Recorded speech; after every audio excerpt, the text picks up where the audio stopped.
On va écouter un tout petit texte, histoire de se mettre en jambes. La préparation pour lire Nietzsche, c'est pas de vouloir chercher une vérité, mais se mettre déjà dans une posture de déstabiliser nos opinions. Ces maîtres du soupçon, comme on les a appelés, dont Nietzsche fait partie, ça a avant tout déjà l'intérêt, même si un siècle presque et demi nous sépare de cette pensée. Il avait bien compris au XIXe siècle que nous allions vers une impasse sur plein de domaines et qu'il était nécessaire d'ébranler la pensée occidentale, de la remettre en dynamique, en mouvement, puisque le temps dans lequel il va devenir jeune professeur de philosophie à 24 ans était un temps très académique, comme on pourrait dire à l'époque, où lui était philologue, donc on faisait déjà tout un travail d'étude des langues, ensuite de la compréhension, effectivement, des textes, et lui s'était spécialisé dans le monde grec archaïque, présocratique. Donc on passait sa vie à traduire, retraduire, à aller chercher ce qu'il y a à réinterpréter de ces textes anciens, et le côté création de valeurs, ou réflexion sur les valeurs, ou sens des valeurs, était non avenu. Donc, il arrive, et on va essayer de comprendre derrière un tout petit peu ce qu'il va nous expliquer sur le ressentiment, quelle piste l'a conduit à ce travail, mais disons, il va être un véritable détonateur, évidemment, un ébranleur, et pour que ça nous soit utile, plutôt qu'être contre Nietzsche ou pour Nietzsche, contre la pensée de Nietzsche ou pour la pensée de Nietzsche, la meilleure posture qu'il aurait sans doute préconisée, c'est avant tout de se laisser ébranler. Se dire, il est clair que ce que j'appelle une vérité, ce qui fonde mes choix, les valeurs qui fondent mes choix, elles apparaissent un petit peu ex nihilo, elles semblent posées une fois pour toutes comme des évidences que j'oublie profondément d'interroger. Et oubliant de les interroger, eh bien naturellement, la pensée n'est pas au rendez-vous, puisque je pars d'un principe qui pourrait dire absolu, les valeurs, ce à quoi je crois, les croyances, mes croyances, mes opinions, et à partir de là, simplement, j'accepte de me poser éventuellement quelques questions, éventuellement. Mais l'origine de ces valeurs, comment elles sont venues jusqu'à moi, comment elles se sont incluses dans mon esprit, et quelles émotions, quels sentiments ont permis à ces valeurs que je les juge bonnes, que je les juge vraies. Ça, je l'interroge très très peu. Et donc, passer par Nietzsche, ça veut dire accepter de passer par l'ébranlement, par une forme d'accouchement pour donner naissance peut-être à autre chose, à quelque chose de tout autre. C'est vraiment une place pour l'altérité. Ça peut paraître particulier de parler de Nietzsche et d'altérité, mais profondément, c'est un philosophe qui fonde l'altérité. Il va bien nous expliquer avec le ressentiment, il va nous donner beaucoup de pistes pour comprendre pourquoi justement les valeurs figées comme le ressentiment sont les ennemis fondamentaux de l'altérité. Mais on va y revenir tout doucement. Bon voilà, ça c'était pour la mise en plus. Donc écoutons ce petit texte, ne vous choquez pas. Il y a pire dans Nietzsche, j'ai pas choisi les plus choquants. Que les agneaux aient l'horreur des grands oiseaux de proie, voilà qui n'étonnera personne.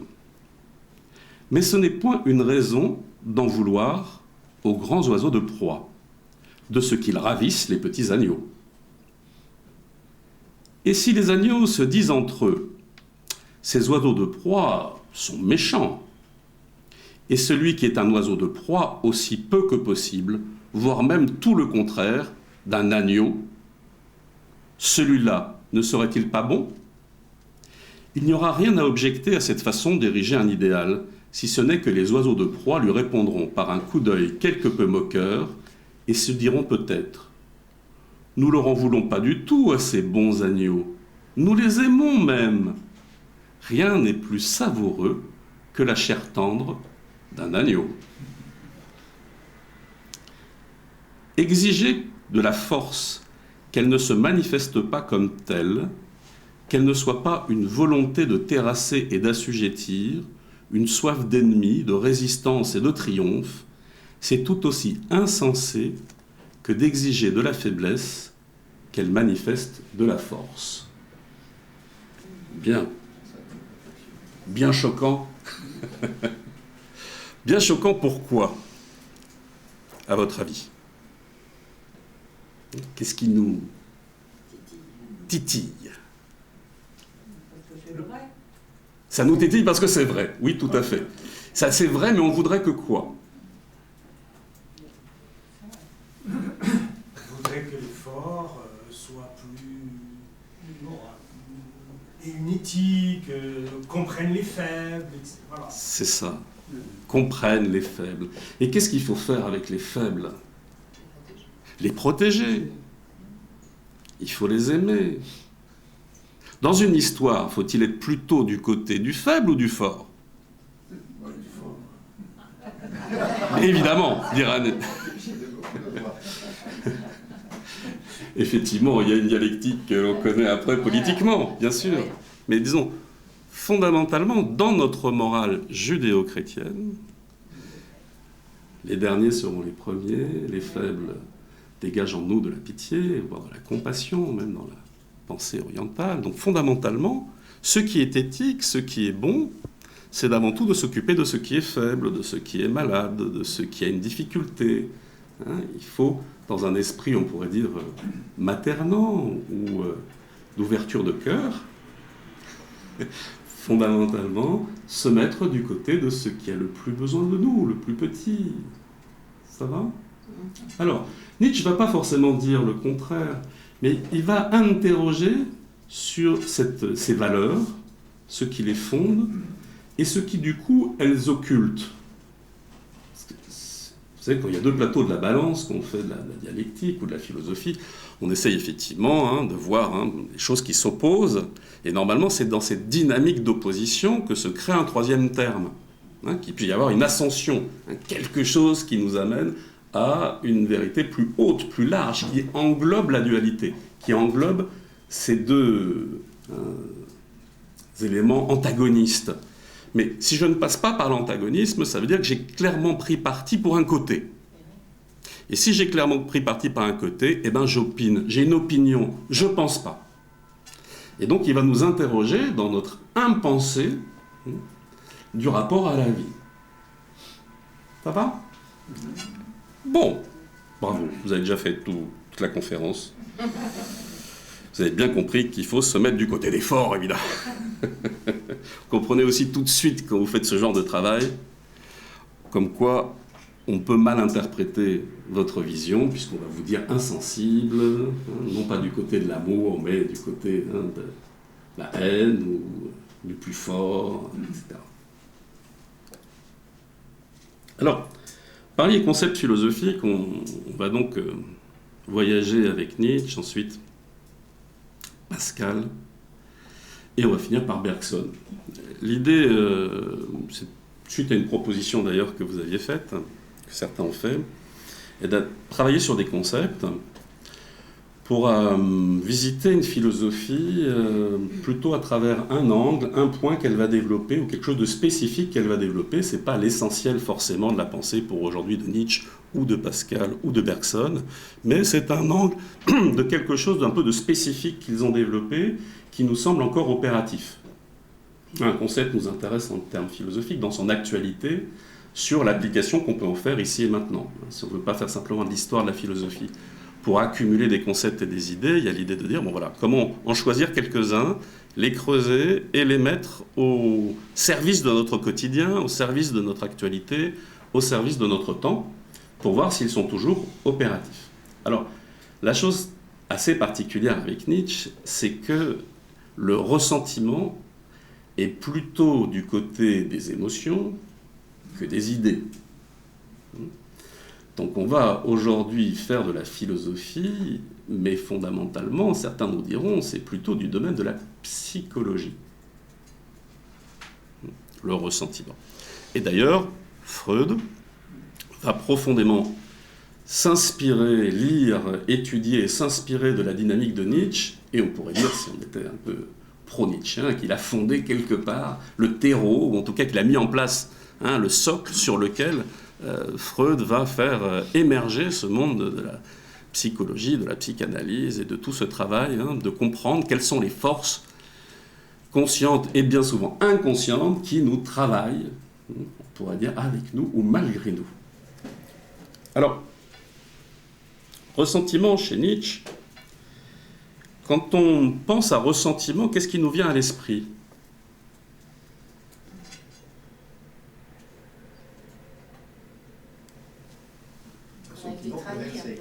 Sentiment inversé. Un sentiment contre. Contre, oui.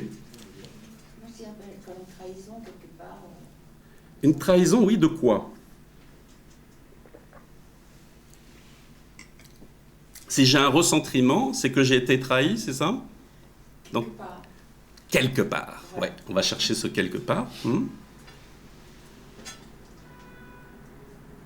me semble, mais je me trompe peut-être, que c'est après que j'ai eu un sentiment vis-à-vis de quelque chose ou de quelqu'un, et que après, je me rends compte que je me suis trompée et que mon sentiment devient négatif. Mais c'est peut-être pas ça du tout.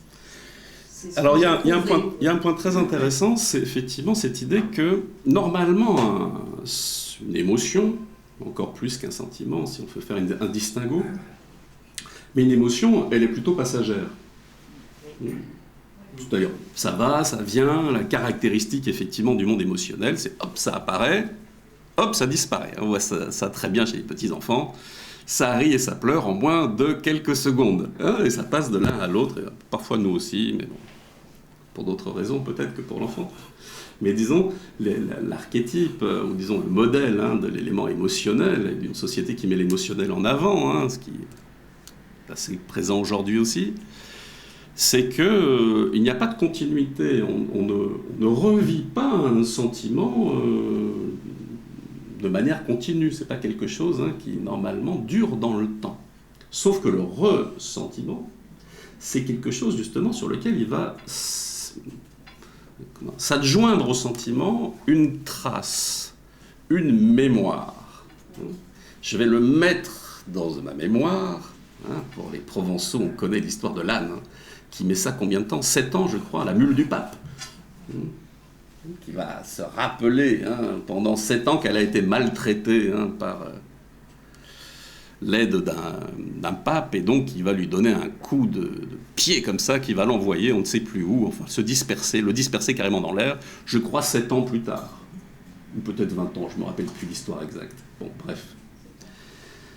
C'est cette idée que, étonnamment, ce n'est pas l'idée qui perdure, mais c'est le sentiment qui va perdurer, qui va laisser une trace. Souvent, j'utilise cette image, ça va, on est loin du repas, donc on peut l'évoquer. C'est comme si on met une nourriture, une viande, une nourriture putrescible, qui pour l'instant est bonne, je la mets dans ma mémoire et je la garde. Que va-t-il se passer dans ma mémoire ?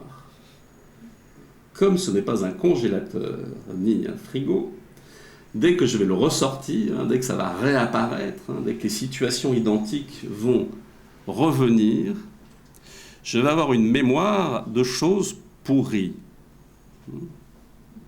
C'est une mémoire mortifère, dans le sens où les sentiments, les émotions qui étaient des choses temporelles, je les garde et je les ressasse, et elles deviennent source de haine, source de négation de la vie, source de volonté par rapport à ce domaine, de réagir et de ne pas agir par rapport à la vie.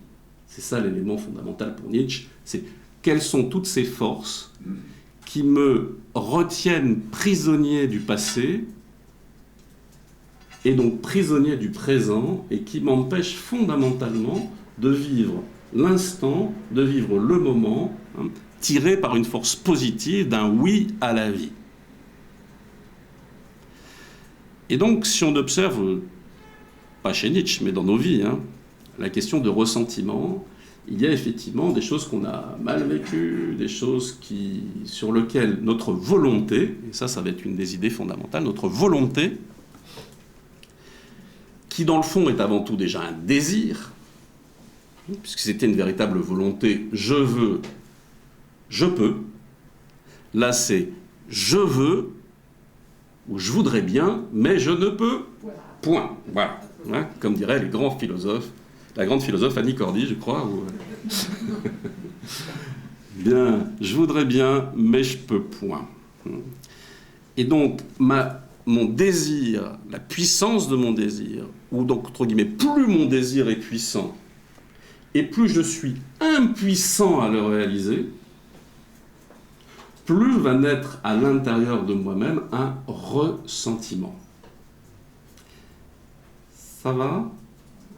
Et donc, cette force active extérieure que je ne peux pas exprimer dans ma vie, que je ne peux pas concrétiser, que je ne peux pas réaliser, toute cette force, je vais la retourner déjà contre moi-même, à l'intérieur de moi, avant de la retourner contre les autres, contre les valeurs, qui parfois même m'animent. Il va y avoir un retournement des valeurs, pour pouvoir, par rapport à ça, comme je ne peux pas arrêter dans le fond le côté actif de l'émotion et des sentiments parce qu'il dure, je vais simplement en faire de quelque chose qui n'est ni négatif ni positif, en tant que tel une émotion ou un sentiment n'est pas qualifié, c'est moi qui vais le qualifier, je vais le qualifier de négatif, je vais faire naître en moi une force extrêmement puissante à la hauteur de la puissance que je n'ai pas pu exprimer dans les actes. Donc mon impuissance dans les actes va développer une immense puissance dans mes émotions qui vont se transformer en pensée. Parce que je ne vais pas dire je ressens ça, on va dire c'est ça. On va transformer une émotion et un ressentiment en idée, en concept. Et c'est dans ce sens-là qu'on évoque bien un concept philosophique à travers le ressentiment, c'est comment je transforme quelque chose qui est lié à ma sensibilité et mes émotions en idée, en quelque chose de fixe, une idée fixe, qui, d'autant plus si elle est liée à quelque chose du domaine de la vengeance, va me donner une force extraordinaire. J'ai revoyé un film récemment d'Inarritu qui s'appelle Le Revenant, c'est ça ?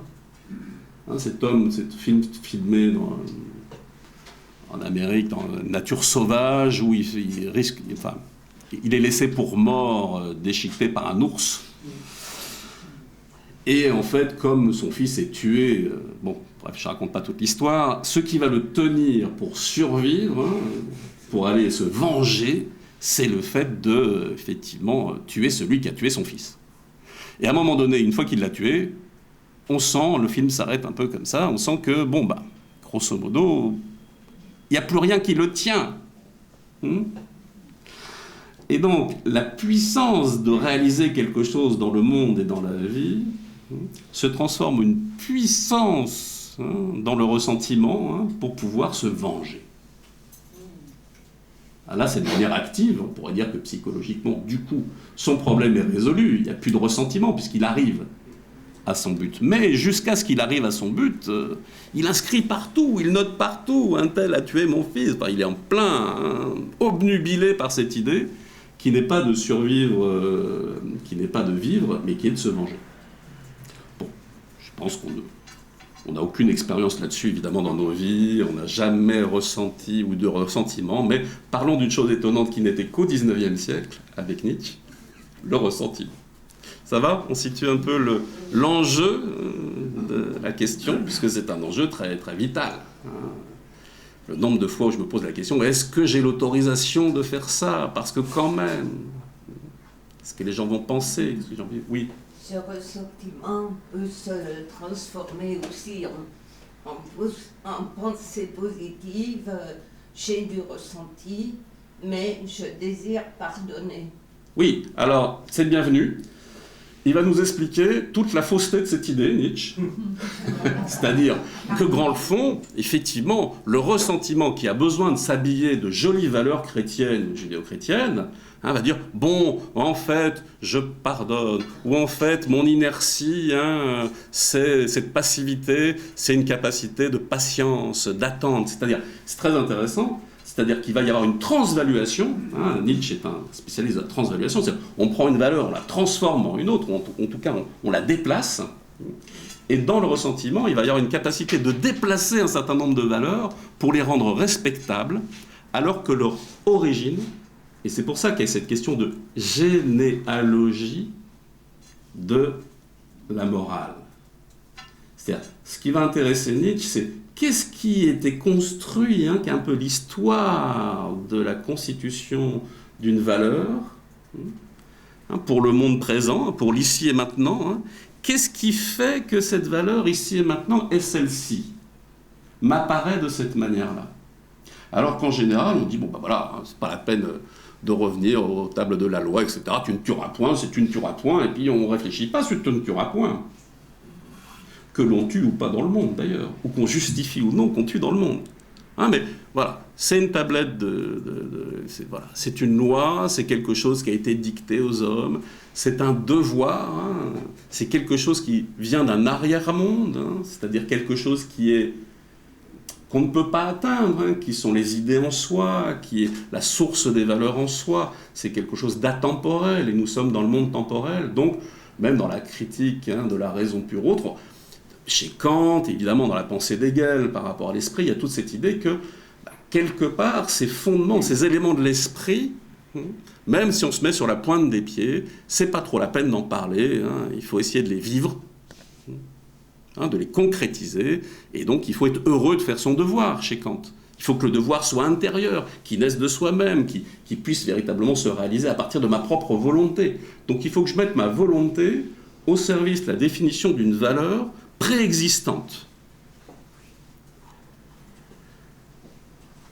C'est pas quelque chose de bon ou de mauvais en soi, ce que je suis en train d'expliquer. Ce qui est complexe pour la pensée, pour un philosophe, c'est que je ne le réfléchis pas comme ça.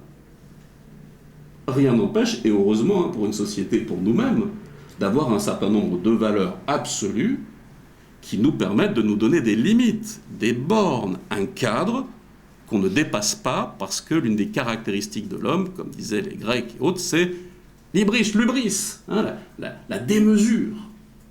Il faut toujours donner une limite à l'homme, parce que comme quelque chose en lui a besoin de démesure, il va tuer pour manger, mais bien plus.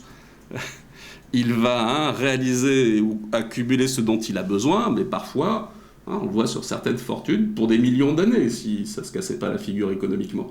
C'est-à-dire, il n'y a pas de limite dans notre recherche. Notre désir a besoin d'être limité par notre esprit. Faut le vivre, oui. Et donc, vous savez qu'un des textes fondamentaux de la pensée grecque, c'est l'Iliade. L'Iliade, comme disait Simone Veil, ou le poème de la force. C'est-à-dire, pour exorciser les Grecs de leur démesure guerrière, ils ont un texte fondateur qui leur explique du début à la fin que toute cette guerre contre Troie était quand même fondamentalement inutile. Que les dieux se jouaient de nous, qu'ils se mettaient d'un côté, de l'autre. Enfin, on voit se déployer toute la folie, on pourrait dire, des hommes et leur démesure pour arriver quand même à passer, 10 ans d'une guerre qui, grosso modo, se résout à un coup de dé en finale, avec des milliers et des milliers de morts entre-temps. C'est très intéressant de s'interroger sur pourquoi c'est un texte fondamental pour les Grecs. C'est un texte fondamental parce que ça leur apprend la mesure, et pas la démesure.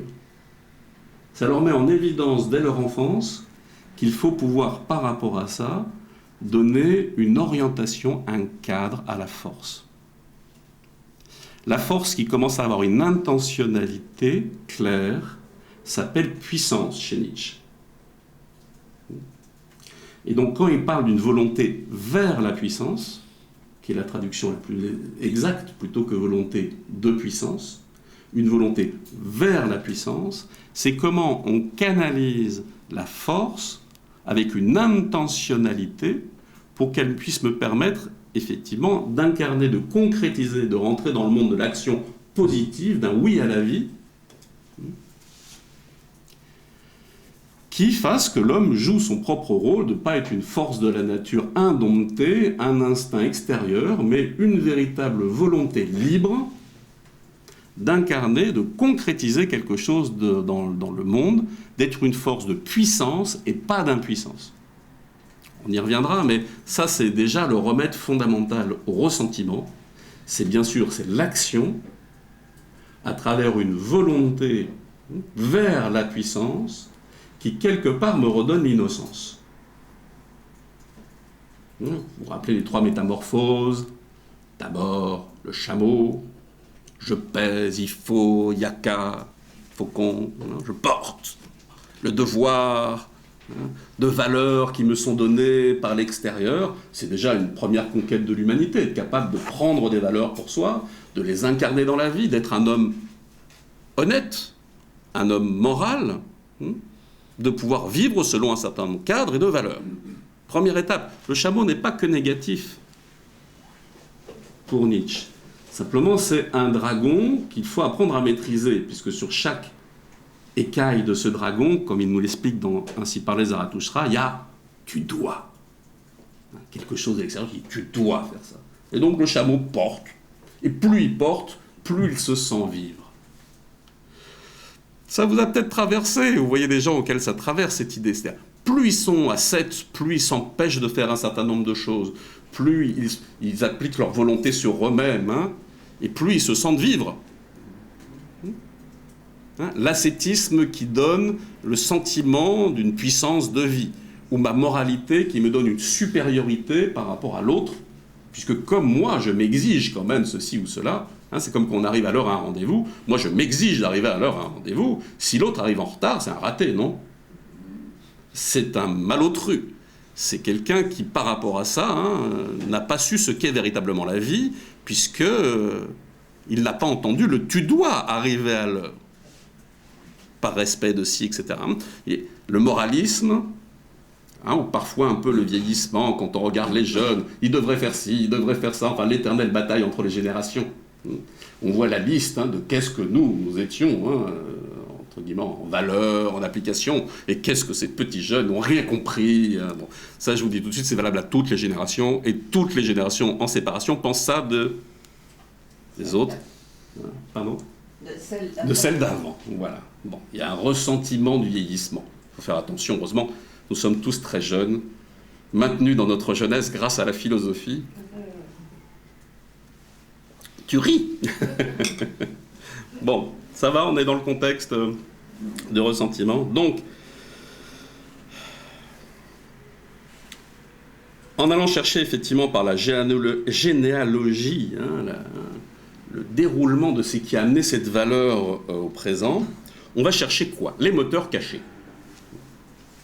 L'attitude socratique, même s'il n'aimerait pas ça, que je lui parle trop de Socrate, Nietzsche, mais l'attitude fondamentale de ces poissons torpilles, de ces ébranleurs, de ce philosophe au marteau, c'est qu'on veut chercher avec quoi un marteau? On imagine Nietzsche avec une masse pour détruire des murs. Non, non, c'est un marteau chirurgical, ce qu'a Nietzsche. Le marteau nietzschéen, c'est je prends une noix, je la casse pour voir ce qu'il y a dedans. Ça va? Je veux voir l'apparence de ce qu'il y a dedans. Donc, je veux, derrière les choses qui semblent, ça semble clos, une noix ou quelque chose, ça semble rond, bien sur lui-même, il n'y a pas à aller voir ce qu'il y a dedans, c'est parfait, c'est sphérique, dirait un platonicien, un pythagoricien. Alors non, je vais casser ça, je vais casser l'écorce, je vais essayer de voir qu'est-ce qu'on y a mis derrière, qu'est-ce qui a fait que ça m'apparaît aujourd'hui comme lisse et donc non interrogeable. Généalogie de la morale. Et avec ça va éclater effectivement une vision qui est morale égale vérité. Ce qui est moral, c'est l'application de valeurs qui sont par nature vraies. Voilà l'enchaînement. Donc il y a vérité qui détermine des valeurs, une hiérarchie de valeurs, des choses qui ont plus de valeur que d'autres. Et à partir de ça, effectivement, je vais me donner une orientation dans mes actes, une morale, une application de cette éthique dans le quotidien, dans mes us et coutumes du quotidien. Et comme ça, je serai fille et fils de la vérité. Ce que je fais est vrai. Oui, mais si je n'interroge pas l'origine, et si je ne comprends pas que pourquoi éventuellement cette valeur est devenue une valeur, par plutôt des sentiments, des émotions et mon impuissance, je vais peut-être me tromper au plus haut point. Délicat. Comme l'homme a besoin de croire, dira Nietzsche. Il a besoin de quelque chose, d'arrière-monde, d'éléments qui ne dépendent pas de lui pour donner une justification de sa vie, parce qu'autrement, quelle absurdité, nous dirait Camus, qui était un grand lecteur de Nietzsche, l'absurde. Le mythe de Sisyphe. Dans ce monde, l'éternel recommencement de remonter ma pierre pour qu'elle redescende et remonter ma pierre pour qu'elle redescende. Mythe de Sisyphe. Donc cette absurdité, vous voyez que ça travaille encore en 1900, enfin avant la Première Guerre mondiale et pendant et après la Deuxième Guerre mondiale, quelqu'un comme Camus, cette grande interrogation sur le sens. J'interroge, je crie, je pose une question sur le sens, sur les valeurs, et le monde ne me répond rien. C'est absurde. Entre autres par rapport à la mort, qui est un problème que nous n'arrivons pas à résoudre avec notre raison. Ça va ? Donc, nous sommes fondés sur un monde à la fois judéo-chrétien et en même temps scientifique qui a pensé soit nous résoudre les éléments par des choses qui viennent de Dieu, des lois, des éléments qui restent à appliquer, ou parce que la science va trouver une solution à tout. Sauf qu'elle ne nous empêche pas encore la maladie, la vieillesse et la mort. Ça va, on essaye bien de trafiquer un peu la naissance, parce que les bouddhistes disent la naissance, la maladie, la vieillesse, la mort, c'est 4 éléments qui nous déterminent. Mais effectivement, on est un petit peu déçus, parce qu'on y investit encore des milliards sur l'homme augmenté, sur la capacité d'essayer de vaincre la mort, de vaincre la maladie, de vaincre la souffrance autre. Mais ça veut dire que grosso modo, on met des milliards à essayer de vaincre la vie, nous dit Nietzsche. Parce que la vie, elle est de toute manière confrontation. Les présocrétiques diraient polémos, elle est guerre, elle est rencontre entre une nécessité de l'homme qui veut que les choses durent, qu'elles soient temporelles, qu'elles aient du sens, et un monde qui nous dit continuellement que tout est passager, que tout change, et que tout de toute manière va disparaître, plus ou moins pour renaître. Vieille bataille entre Parménide et Héraclite, vieille bataille entre l'être et le mouvement, le changement, l'impermanence. On est sur des bien vieux thèmes philosophiques, mais qui s'appliquent de manière claire au fait d'une société qui, à un moment donné, a voulu, à travers la science, continuer, nous dira Nietzsche, quelque part l'idéal chrétien d'une atemporalité. Il y a des lois absolues, il y a des choses qui ne changent pas, il faut regarder derrière les apparences, parce que ce qu'on veut, c'est que ça dure. Et par rapport à ça, ça peut donner naissance, effectivement, psychologiquement, à un sentiment de force et de puissance sur le fait que nous pourrons vaincre la vie. Et vaincre la vie, c'est vaincre la mort. Ça va ? C'est très d'actualité, j'essaye de mettre ça en évidence. Donc, morale, vérité, bon, voilà. Nietzsche nous ramène sur le plancher des vaches dans la vie de tous les jours. Il dit, bon, ben voilà, souvent, on fige les valeurs, on les voit comme des vérités absolues parce que ça correspond à notre désir, parce que ça correspond à notre calcul, à notre intérêt, et ça nous convient bien, ces valeurs.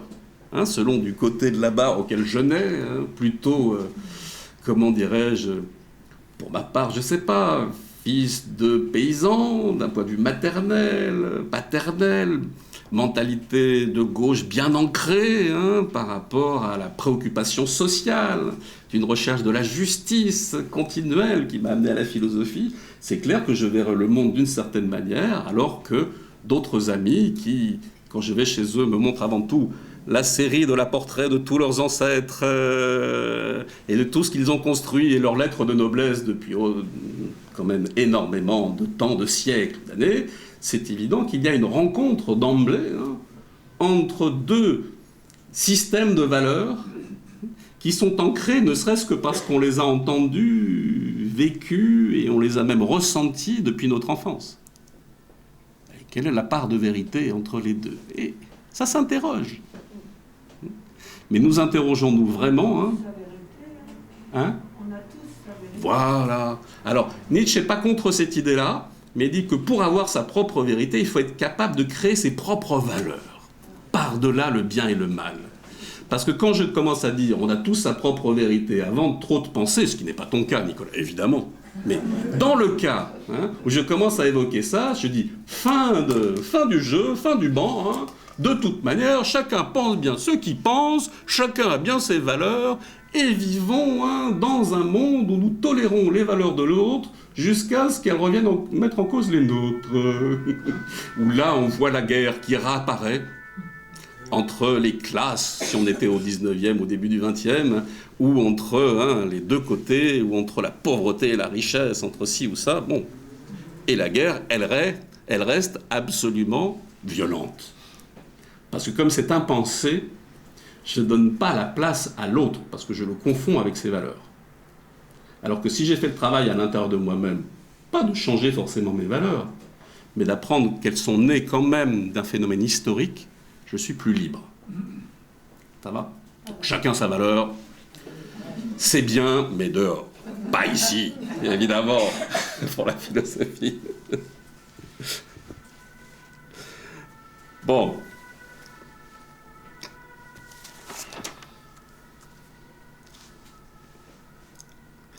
Donc il va nous parler, par rapport à ça, d'une forme d'intériorisation des contraintes sociales. C'est pour ça que la question du ressentiment et de la psychologie, telle que cette réflexion nietzschéenne, s'inclut dans le temps, puisque les fameuses contraintes sociales extérieures, les valeurs, tu diras bonjour à la dame, etc., sur ça, toutes ces choses, ou tu lui diras pas bonjour, tu feras autre chose. Bon. Tous ces éléments-là nous sont inclus par notre éducation sociale, parce qu'on est en société, parce que nous avons besoin de vivre les uns avec les autres. Et donc, il y a peu à peu une intériorisation qui fait que ce ne sont plus des choses qu'on nous dit de faire par courtoisie, c'est art de la cour, se donner un cadre pour que les relations humaines soient possibles, mais ce sont des choses qui deviennent des éléments qui semblent venir de mon intériorité. Ça va être aussi un rôle délétère du ressentiment ou du sentiment qui va s'installer dans ma mémoire. C'est qu'au bout d'un moment, ce qui lui donne du choix, de ce qui me plaît, de ce qui ne me plaît pas, commence à être un choix de ce qui est vrai, de ce qui est faux. Une chose, c'est de dire c'est bon ou c'est mauvais, par exemple, je trouve ça bon ou je trouve ça mauvais. L'autre chose, c'est de dire c'est bien ou c'est mal. Mais la frontière disparaît très rapidement par l'intériorisation de ces éléments. On regarde les autres cultures et on dit non, ça c'est mal de faire comme ça. Ça va? Donc, pour synthétiser, essayer, la morale ne peut être inconditionnée. La morale est conditionnée. C'est-à-dire, elle dépend des circonstances, du vécu extérieur, du rapport aux autres, du monde, etc. Et dès que je veux commencer à fonder une morale absolue comme une vérité absolue, fin de la pensée, fin du mouvement, fin de la dynamique créatrice, je m'installe par rapport à ça dans un âme-pensée et dans ce fameux arrière-monde que dénonce Nietzsche, c'est-à-dire lieu dans lequel il n'y a pas à discuter. Vous savez, parfois, quand on a un petit peu ras-le-bol de discuter ou quand ça tourne un peu en rond, bon, écoute, mon fils, ma fille, mon petit-fils, ma petite-fille, c'est comme ça, et puis c'est tout. Voilà. Bon.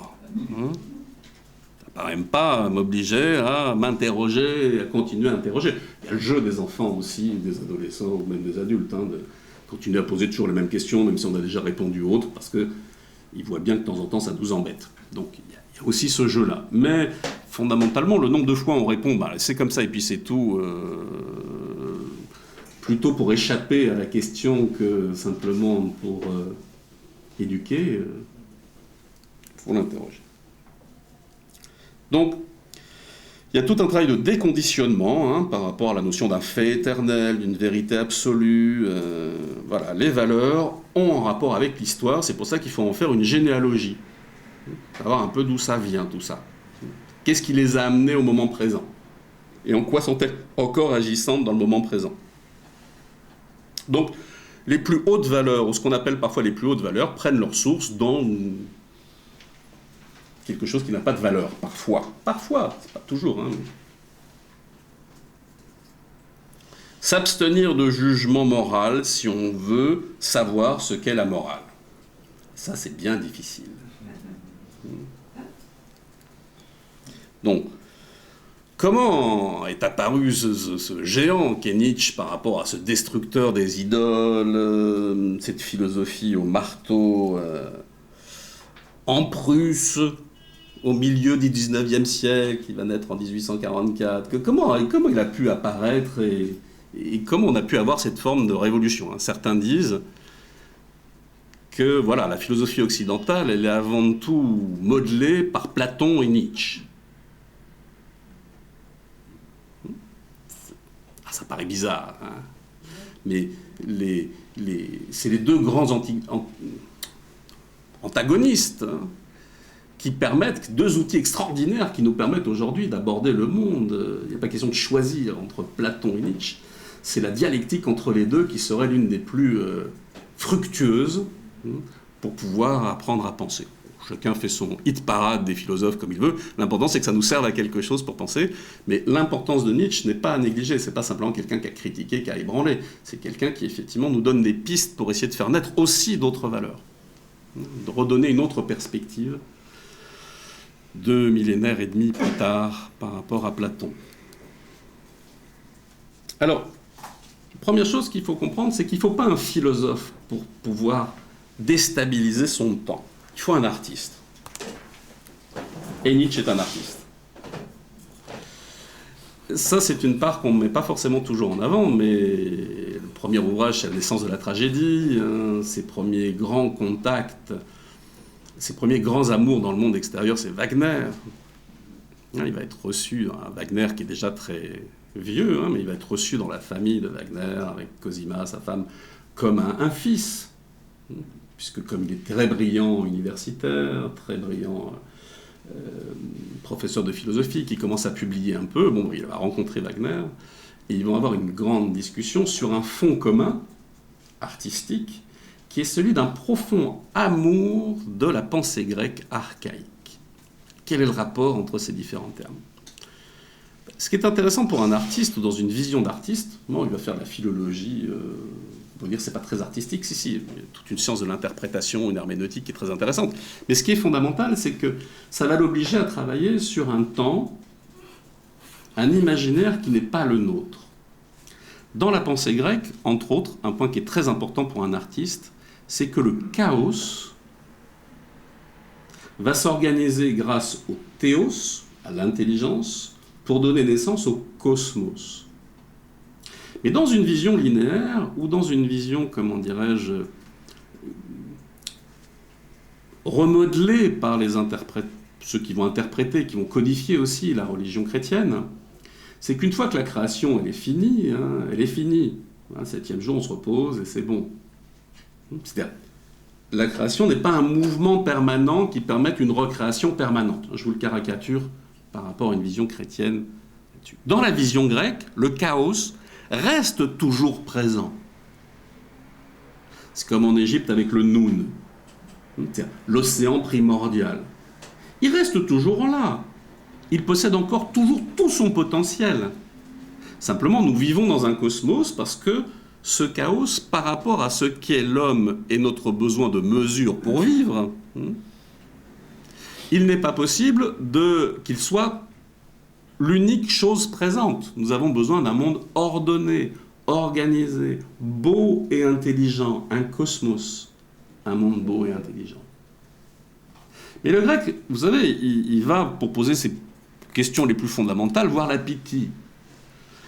Et la Pythie, celle qui est en lien avec le serpent Python, c'est-à-dire ces forces que Apollon va re-rentrer sous terre, va remettre dans le monde caché, qui est le monde qui connaît le présent, le passé, l'avenir, c'est-à-dire le champ du tous les possibles.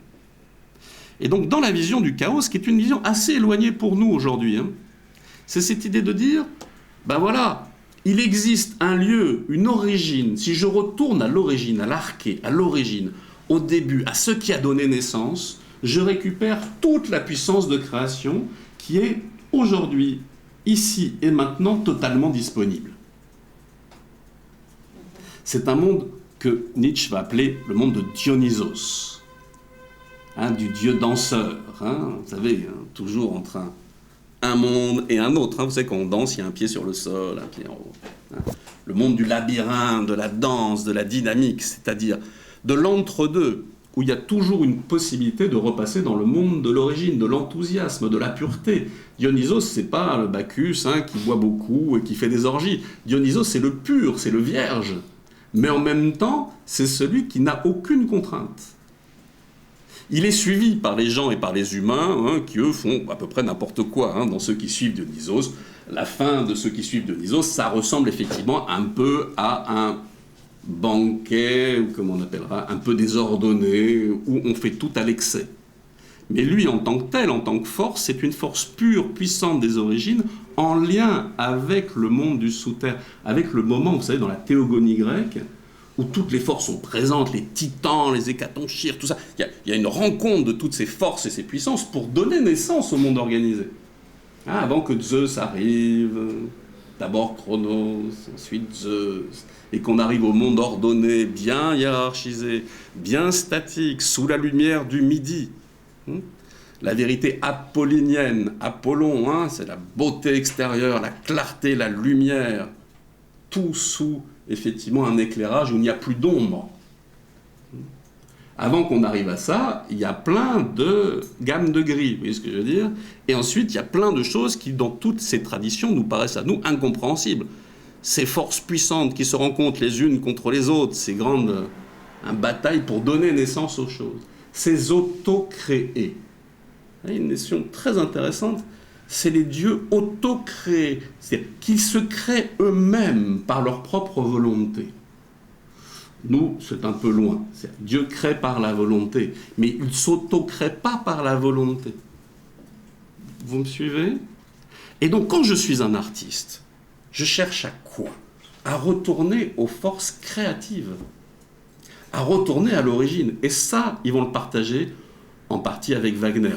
Leur lutte ensuite, c'est que Nietzsche jugera que Wagner, pour faire construire entre autres Bayreuth ou tout ça, va beaucoup prêter à son temps. C'est-à-dire, il va courtiser, comme il veut concrétiser un certain nombre de choses dans ce monde, plus la reconnaissance ou autre, il va lui faire un vrai ou un faux procès, mais il va dire, pour recréer une dynamique, une puissance, une culture, une musique, un art, un nouveau, voilà. Il faut des fous et des gens qui ne se laissent pas ensuite complètement prendre par le monde social et la reconnaissance. Ce qui reprochera à Wagner, dans les disputes, dans les choses inactuelles, etc. sur ça. Mais ce qui est intéressant, c'est ce qui les réunit, c'est pas ce qui les sépare. Ce qui les réunit, c'est qu'ils sont tous les deux, en tant qu'artistes et créateurs, plongés dans cette idée de dire il faut revenir à l'origine, dans un monde non conditionné, par-delà le bien, le mal, parce que avant que les choses s'organisent dans un monde cosmisé, cosmique, grâce à l'intelligence, il n'y a pas cette frontière entre ce qui est bien, ce qui est mal, une hiérarchie de valeurs. Il y a la force, il y a la puissance, il y a l'inconditionné. Vous y êtes toujours? Bon, ça fait peur. Ah bah oui, évidemment. Donc, la vie de Nietzsche le prédispose pas à ça. Bon, grosso modo, vous pourrez lire sa biographie tranquillement chez vous, je ne vais pas la faire ce matin. Ce qui est clair, c'est qu'il est le fils prodigue de l'université allemande, 24 ans être professeur à Bâle, ça ne s'est pas trop vu jusqu'à maintenant. Il écrit, il publie des articles, des éléments. Voilà, c'est le jeune premier, vous savez, comme tout le monde l'admire, et donc la famille de Wagner aussi va l'admirer, et les autres professeurs, parce que c'est quand même une puissance de pensée dans le cadre de l'université allemande et de l'élément classique extrêmement fort, mais concentré, sa thèse, ses recherches, sur les mystères d'Éleusis, par exemple. C'est-à-dire ces lieux de rencontre, justement, entre le conditionné et l'inconditionné. Ce lieu où la langue transforme. Je pouvais rentrer au mystère si je connaissais la langue grecque.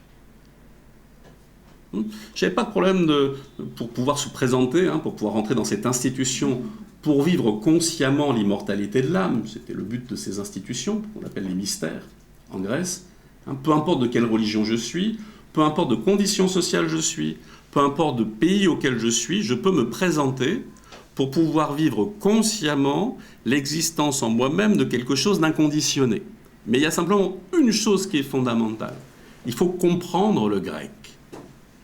Parce que dans les mystères, la puissance de la voix, et il va beaucoup étudier ce collège de prêtres qui s'occupe par la puissance de la voix, du logos aussi, de l'intelligence, mais de la parole, d'avoir une capacité de transformation.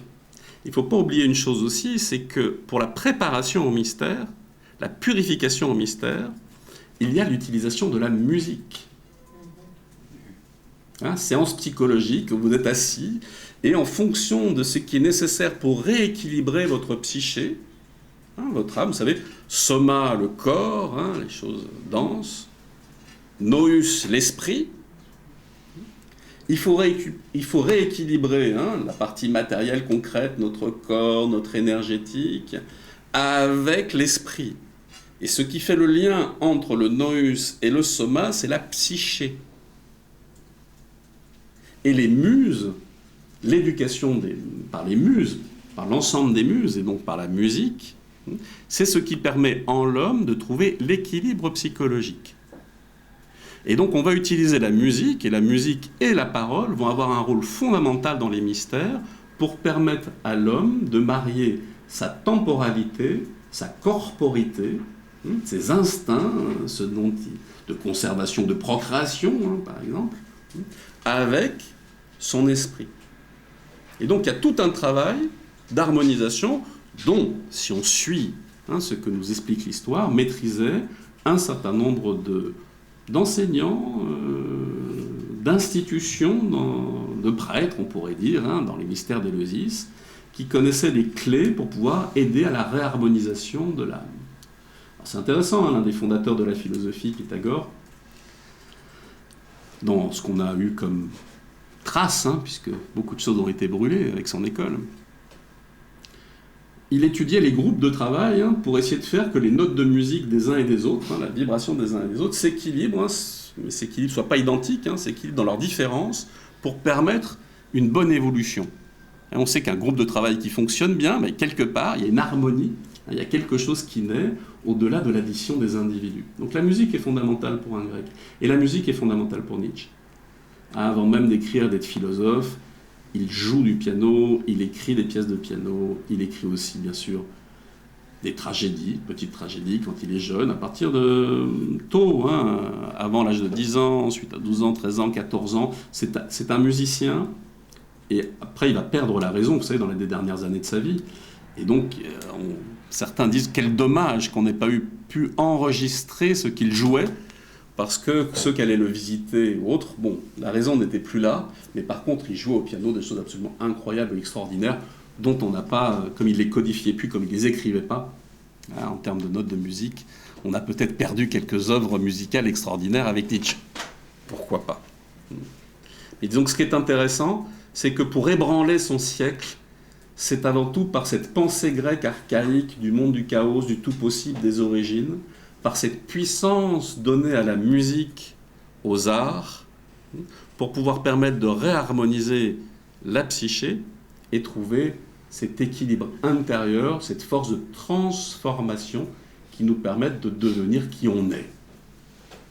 Puisque ces institutions étaient là pour devenir qui nous sommes, ce fameux être. Et donc même si Nietzsche ne met pas l'être dans un arrière-monde hors, dans le monde des essences, dans le monde des idées, l'être qui va devenir l'être là après avec Heidegger, Dasein, etc. Sur ça, cet être, c'est quelque chose que de toute manière tout philosophe vise. Et pour l'obtenir, sa première démarche va être effectivement d'essayer de retourner à ce monde de l'inconditionné. Bon, ça c'est une clé, comme une autre, pour comprendre la trajectoire de Nietzsche, puisqu'il est né dans un monde profondément, dans un presbytère, on pourrait dire, avec un père pasteur, une mère fille, petite fille d'un pasteur, enfin bon, c'était pas vraiment un milieu très adéquat par rapport au fait de vouloir ébranler la pensée. Mais à travers l'art, c'est clair que ça lui a permis de sortir de toutes les formes de conditionnement. Et par rapport à la philosophie, on pourrait dire archaïque, présocratique, une pensée pas conditionnée, à l'origine, on pourrait dire, de la pensée occidentale, mais en même temps déviée dans l'histoire de la pensée occidentale. Donc toute sa bataille dans la naissance de la tragédie, pour Dionysos, dieu de la danse, de l'inconditionné, face à Apollon, mais aussi Socrate ou Platon, dieu ou philosophe de la vérité, de l'essence, des idées, de l'arrière-monde, etc. Ça va ? Alors, passons allègrement sur la vie de Nietzsche, vous y retournerez. Donc, le ressentiment. Revenons à cet élément. Émotion, sentiment, qui reste revécu, qui revient comme un leitmotiv, comme vous le disiez, c'est quelque chose qui perdure dans le temps et dans la mémoire. C'est-à-dire, on arrête, on pourrait dire, le temps sur un ressenti. On fait d'un ressenti un absolu.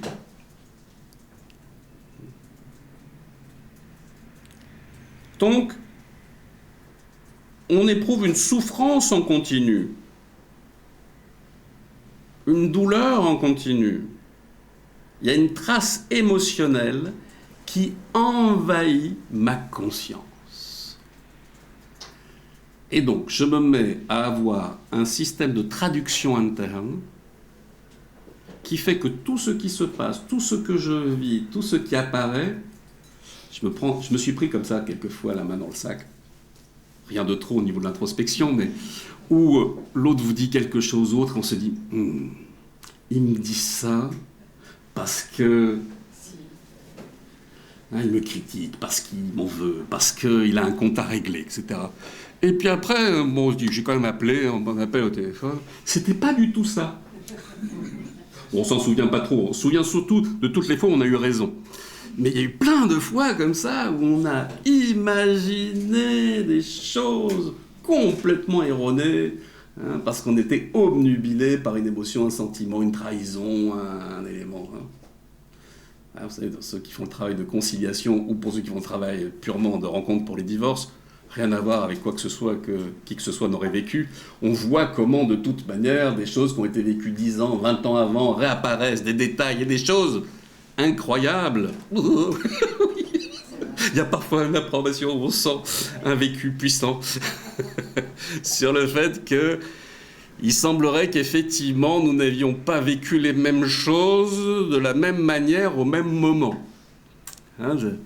C'est comme ça des sur... On peut rien faire contre ça. Non, chacun pense ce qu'il veut, c'est pas volontaire, on est les mains propres. Cher Nicole Pilate,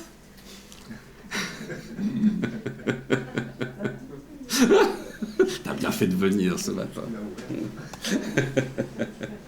C'est merveilleux, effectivement, cette idée, pas vu, pas pris. C'est pas conscient, donc je suis pas responsable. Coupable mais pas responsable. Voilà. Georges Dufour, Grande philosophe du XXe siècle. Bien, ça va, je te taquine. Mais il y a bien une chose qui est intolérable pour Nietzsche et pour, normalement, un philosophe de l'action, et pas de la réaction, c'est que nous sommes responsables de nos réactions, parce que le but, c'est d'être actif, de ne pas laisser ça dans un impensé, dans un inconscient. Il faut voir, observer, rentrer à l'intérieur de ce qui est en train de se passer, de son origine, de sa généalogie, parce que si je ne suis pas maître de ce qui se passe ici et maintenant, je suis maître de mon futur. Par contre, dans quel sens ? Comment vais-je ici et maintenant interpréter, réinterpréter, faire jouer ma volonté pour faire que des choses d'accord qui nous viennent du passé et sur lesquelles, ici et maintenant, elles apparaissent malgré moi. le malgré moi. Mais le malgré moi, c'est juste valable pour la chose qui apparaît. Maintenant, c'est avec moi. C'est-à-dire en quoi ma volonté peut réorganiser. Hein, on parle aujourd'hui, comment au niveau neuronal, de la réorienter par la pensée, reconditionner, j'oublie le terme, reprogrammer. Voilà. On parle de la problématique de la reprogrammation mentale, reprogrammation neuronale. Ben oui, c'est le minimum pour l'homme, parce que notre liberté, c'est dans notre capacité de pouvoir reprogrammer ce qui semble être déjà programmé, inexorable. Une chose, c'est l'amor fati, nous dira Nietzsche, c'est-à-dire un amour inconditionnel et inconditionné de la vie, c'est-à-dire du destin, de ce qui se passe. Mais cet amour inconditionné ou inconditionnel, c'est pas pour courber les chines, c'est pour marier et inclure ma volonté en ne refusant pas les données du réel.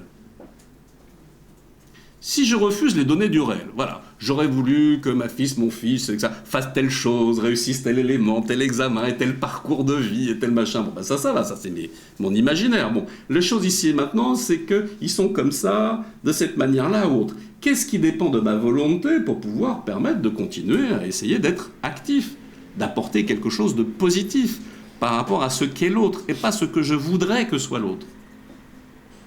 Ça va ? Donc ma volonté, il est clair que nous sommes encore beaucoup des vieux hommes, nous dirait Nietzsche, parce qu'on a un mal fou à prendre notre responsabilité d'être libre. Et on préfère se justifier dans ce conditionnement préalable pour dire « c'est comme ça, j'y peux rien ». Et là, la philosophie nous est complètement inutile, parce que la philosophie, l'amour de la sagesse, c'est « je veux » et je fais le travail nécessaire pour pouvoir. Et l'épaisseur du monde, de la vie, de l'existence, le destin, la souffrance, la maladie, tout ça sont des épreuves que je dois juger ni bonnes ni mauvaises, mais auxquelles j'en dois en faire quelque chose pour me permettre de croître, de grandir en quoi ? En liberté, en volonté, en capacité de ne pas être impuissant, mais puissant. Et la première puissance, c'est comment je me représente ce qui m'arrive. Ça, c'est pas nietzschéen, c'est aussi très stoïcien. Il y a des choses qui dépendent de nous et des choses qui ne dépendent pas de nous. Grosso modo, tout ce qui m'arrive ne dépend plus de moi, mais par contre, comment je les reçois et qu'est-ce que je vais en faire, c'est ma liberté. Ça va ? C'est acceptable ? Ouais. Il faut l'aimer, ça, en plus. Amor fati. Oui. Excuse-moi, juste un point sur Nietzsche. Encore faut-il ne pas se tromper sur la réalité de ce que l'on vit. Oui. Et sur la définition, sur tout ce qu'on vit. Ça, mettre des mots justes et des faits justes. C'est sur ça. Parce que si on se trompe sur ce qu'on croit être réel, la transformation va être fausse. Je veux dire, tu comprends ce que je veux dire ? Tout à fait. C'est pour ça que, fondamentalement, le philosophe du soupçon, comme on va le nommer ou autre, va être là pour dire, bon, en tant que tel, ce monde est fait de mensonges, de falsification, de voiles, il y a toujours des valeurs devant les valeurs. J'ai toujours mis des voiles et des éléments devant ce qui m'apparaît, et donc il faut dynamiter tout ça. Ou trouver le bon coup de marteau, vous savez, ping, et pour que les choses apparaissent. Tu as profondément raison, le réel et ce que je vis est de toute manière très soupçonnable dans la représentation que je m'en fais, et donc je dois être continuellement, non pas en ressentiment, mais en insatisfaction, parce que ce que je pense est une vérité, est peut-être quelque chose qui m'a été positif pour me construire jusqu'à aujourd'hui, mais maintenant il faut remettre tout ça en cause. Le repos du guerrier, vous savez, dans la quête du Graal, l'autre, il s'arrête dans l'auberge, il va chercher le Graal, et puis au bout, grâce au repas, aux servantes, à tout le monde, au bout d'un moment, il se dit, mais pourquoi suis-je venu dans cette auberge ? Ah oui, au démarrage, mais quand même, j'étais très fatigué, j'étais sale, j'étais ci, j'étais là. C'était normal que je m'arrête à l'auberge. Mais après, l'auberge devient un château, vous voyez ce que je veux dire, un élément, le Graal. Jusqu'à il se réveille et dire, oh tiens, j'avais rendez-vous avec Arthur, il faut que je revienne à la table ronde, tout ça, pour raconter mes exploits. Bon, mon exploit, c'est d'avoir compris que cette auberge n'était pas le Graal, voilà. Il raconte ça à ses copains, il repart. Ça va? Donc nous installons souvent à l'auberge en disant, voilà, ça nous a déjà tellement coûté d'arriver à construire ça dans ma vie, dans mon existence, ça m'a déjà tellement coûté de mettre en place ces valeurs, qu'effectivement, les remettre en cause, les faire rebouger, m'oblige à retrouver l'aventure, le risque, la possibilité d'échec, c'est-à-dire vivre une victoire intérieure, indépendamment des circonstances extérieures. Waouh, c'est pour les jeunes, ça. Oui. Quand tu dis ou dis que la base de notre civilisation, c'est le judéo-christianisme, Oui. Moi, je dis plutôt que la base de notre civilisation, c'est l'helléno-judéo-christianisme. Oui. C'est une composante qui élimine. Ensuite, sa critique du christianisme, c'est la critique du christianisme petit bourgeois ou bourgeois. C'était contemporain, c'était dans son époque. Oui. Pour autant, il a un grand respect pour le Christ des évangiles. Bien sûr. À un moment donné, il dit chaque église est un rocher sur le tombeau du Christ pour qu'il ne ressuscite surtout pas. Voilà. Merci. Et avec ça, ça fait la transition. Bien sûr, je suis profondément d'accord. D'ailleurs, il suffit d'aller pas très loin ici. Vous allez à Arles et vous regardez sur les tombeaux, vous savez, dans le musée d'Arles Antiquité, vous regardez sur les tombeaux la tête qu'a le Christ. Il est joyeux, vivant, il n'est pas du tout crucifié, pleurant, etc. C'est un homme qui a dit oui à la vie. Donc, Nietzsche n'est pas du tout un tueur de Dieu, ni de Christ, ni quoi que ce soit. Il est tueur d'une interprétation qui est venue au niveau historique et de quelque chose qui a fait que ça a conditionné notre manière de voir, auquel on a choisi un certain nombre de valeurs pour les mettre en avant. Mais c'est un sujet à part entière. Le christianisme de masse, si on peut dire. Oui. Et la masse, vous comprenez, comme sujet brûlant, la démocratie, est pour lui un symptôme dans la manière dont on l'aborde d'une maladie. Mais je vous laisse aller à la pause. Donc, soif, envie, désir. Plus mon désir, plus ma soif sera puissante. Si je n'arrive pas à le réaliser, plus mon ressentiment sera puissant. Alors, comme toute chose, comme tout symptôme, comme toute pathologie, il y a une force derrière. Ce n'est pas cette force-là qui est inintéressante. À la limite, on pourrait même dire, si j'ai énormément de ressentiment, j'ai un grand potentiel de volonté pour pouvoir passer à l'action. Puisque quand on cherche les symptômes et qu'on se veut médecin d'une civilisation malade, comme Nietzsche, quand on veut soigner, il est question bien sûr de déstabiliser, de nous amener à réfléchir, de mettre le doigt sur notre ressentiment, mais surtout pas pour le transformer en péché. Parce que ça serait assez rigolo. On pourrait dire, nous sommes fondés sur une forme de ressentiment parce que de toute manière, on a péché à l'origine, un péché par rapport à la connaissance, ou un péché avec Saint-Augustin, avec les poires. Les poires, les pommes, enfin grosso modo, des histoires de maraîchers, qui nous ont transformés dans une vision de nous-mêmes, où de toute manière, En fait, ça a bien marché. cette petite entreprise, comme dirait Bachung, ne connaît pas la crise. Ça a bien marché. Et ça continue à nous travailler de l'intérieur. Pas parce que cette notion est inintéressante ou fausse ou quoi que ce soit, mais comprenez que plus nous sommes dans un monde où nous nous sentons impuissants, vous savez, aujourd'hui, l'accélération du temps, le déclassement, toujours avoir l'impression d'avoir un métro de retard, de ne pas comprendre. L'autre jour, j'étais avec deux jeunes dans un car. Et ça a duré longtemps, parce que le car a mis longtemps à arriver. Et je n'ai rien compris du début à la fin. Il ne parlait que de jeux virtuels et d'éléments, de personnages. J'écoutais avec mes grandes oreilles pour essayer de faire du lien avec la mythologie haute. Il y avait 2-3 choses de temps en temps, mais c'était vraiment un autre langage. Et là, je dis, bon. Les extraterrestres, ça. Voilà. Donc nous sommes très facilement déclassés, le temps s'accélère, les éléments, on ne sait pas où on va. Donc la capacité de nous sentir impuissants est très forte.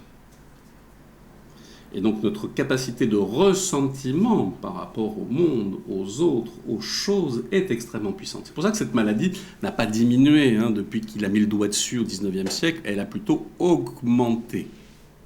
Puisque les limites ayant disparu, les limites de la richesse, les limites de tout, on a explosé toutes les limites. Vous savez, à un moment donné, même l'argent était en rapport avec les quantités d'or que vous aviez dans les banques. Aujourd'hui, l'argent, voilà, c'est une ligne. On nous parle de nécessité de ne pas augmenter la dette pendant des années, et puis après on dit non, mais c'est pas grave, là, on est en train de faire des lignes. Non, on peut créer à volonté de la richesse. Ah bon, non, la récession, tout ça, ça n'existe pas. Non, non, non, non, le paradigme économique sur lequel on a fait toutes nos études et autres sur ça a disparu. C'était faux, c'était erroné. Étonnant, non ? Étonnant. Donc à la fin, on arrive à la conclusion, je n'y comprends rien, parce que je ne dois pas être assez intelligent.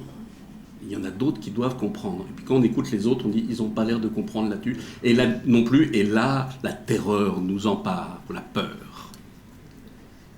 Et peut-être un peu de ressentiment. Donc, je suis impuissant. Ce mécanisme qui, on va développer après sous le sens aussi de refoulement, c'est que je me retourne cette force contre moi-même, ne pouvant pas l'exprimer à l'extérieur, et je veux me mettre à déformer les valeurs. Allez, petite... on cite parfois sur ce genre de thème une petite fable de La Fontaine, le renard et les raisins. Certains renards gascons, d'autres disent normands, mourant presque de faim, vit au haut d'une treille des raisins mûrs, apparemment, et couverts d'une peau vermeille. Le galant en eût fait volontiers un repas. Mais, comme il n'y pouvait atteindre, « Ils sont trop verts, dit-il, et bons pour des goujats. » Fit-il pas mieux que de se plaindre ? Bon. Donc, vous voyez le renversement des valeurs, quelque chose de profondément attrayant, qu'on veut atteindre. À partir du moment où on ne veut pas l'atteindre, il n'est pas mûr ce raisin.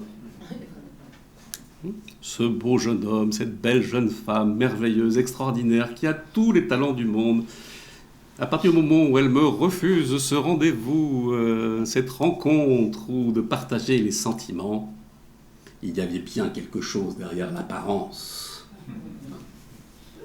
Et la critique devient extraordinairement virulente, ou quelque chose de beau, ou quelque chose de bon, ou quelque chose de vrai, ou quelque chose de juste, va commencer à devenir son contraire. Transvaluation. Dû à mon impuissance de manger le raisin, ou la pomme, ou la poire, ou ce que vous voulez. Ça va ? Bon, c'est pas drôle, mais bon, c'est comme ça. Enfin, ça dépend pour qui. Donc, ça va commencer à devenir d'un ensemble de passions négatives, haine, hostilité, envie, en rapport avec mon sentiment d'impuissance, mon incapacité à exprimer. Donc, frustration, rancune, jalousie, vengeance, épuisement aussi. Un peuple fatigué, un homme fatigué, qui ne pouvant pas atteindre ce qu'il veut, est fatigué avant même de commencer à agir. Il trouvait sa civilisation fatiguée.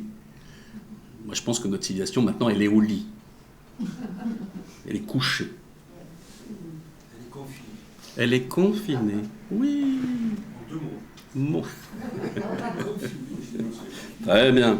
Donc, ça va faire naître à l'intérieur de nous-mêmes, pour une colonne, dans un cas, après ça se mélange, tout ça, la mauvaise conscience, culpabilité, le péché, humiliation, peur, faiblesse, petitesse, sensiblerie, victimisation, blessé.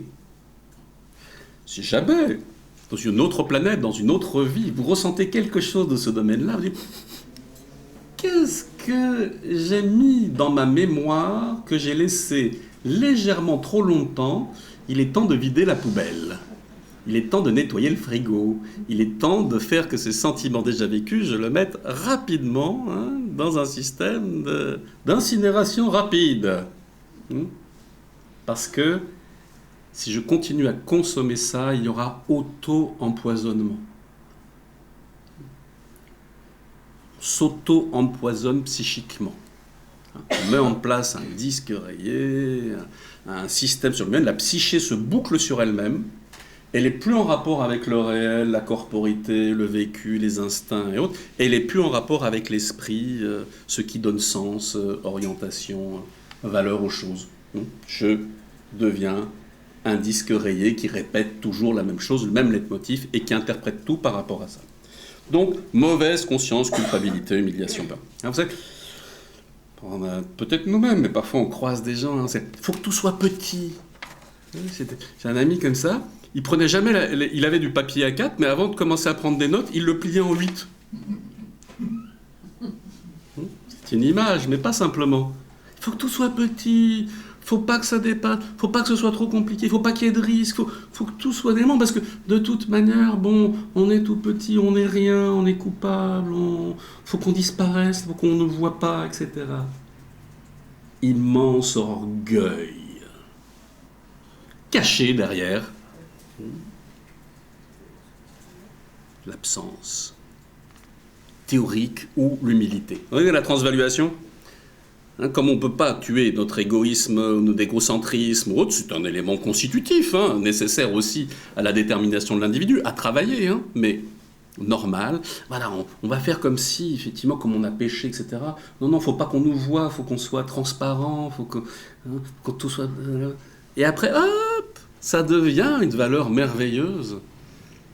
Le ressentiment, c'est en fait, voilà, on aime bien l'humilité, il est humble. Peut-être. Allons gratouiller un peu derrière son humilité pour voir si je ne réveille pas le serpent qui dort. Alors, autre forme, manière qui se marie, mais d'exprimer le ressentiment, bon, comme c'est le monde de la réaction, c'est-à-dire je ne suis plus en action, je réagis, je suis agi par autre chose. C'est la deuxième boule de billard qui semble être en mouvement, mais qui a été mise en mouvement par la première. Donc elle semble en mouvement, mais ce n'est pas elle qui s'est mise en mouvement. C'est souvent ça la réaction. Parce que souvent, un activiste pense qu'il est très actif. Mais qu'est-ce qui t'a mis en action ? Toi-même ou les circonstances, l'autre ? Quelle est la part de ta volonté dans ton passage à l'action ? Dans la vengeance, c'est clair que c'est une réaction. Et ça peut être extrêmement puissant. Ça peut sembler très actif. Ça peut sembler c'est très vital, très direct. Mais en réalité, c'est mort. Inertiel. Tant que c'est une réaction, c'est pas une action. Exactement. Exactement. Mais ça a la couleur, ça a l'odeur. Ça a parfois même le goût. Surtout en période de Covid où on ne sent plus rien. Donc, mais ce n'est pas de l'action. Vous verrez que, comme disait beaucoup Saint-Exupéry là-dessus, il dit la chose la plus rare du monde, c'est penser. Il passait des heures dans son avion, il se rendait compte que par rapport à ça, penser, c'était la chose la plus rare du monde. Il n'y a pas que lui qui a dit ça, mais enfin lui s'en est rendu compte en disant la pensée est vraiment quelque chose de très très très rare. Et l'action est une chose très très très très rare. Voire, comme toute chose absolue, inexistante. Mais dans les degrés de gris, il y a des réactions plus ou moins inertielles et des réactions plus ou moins actives.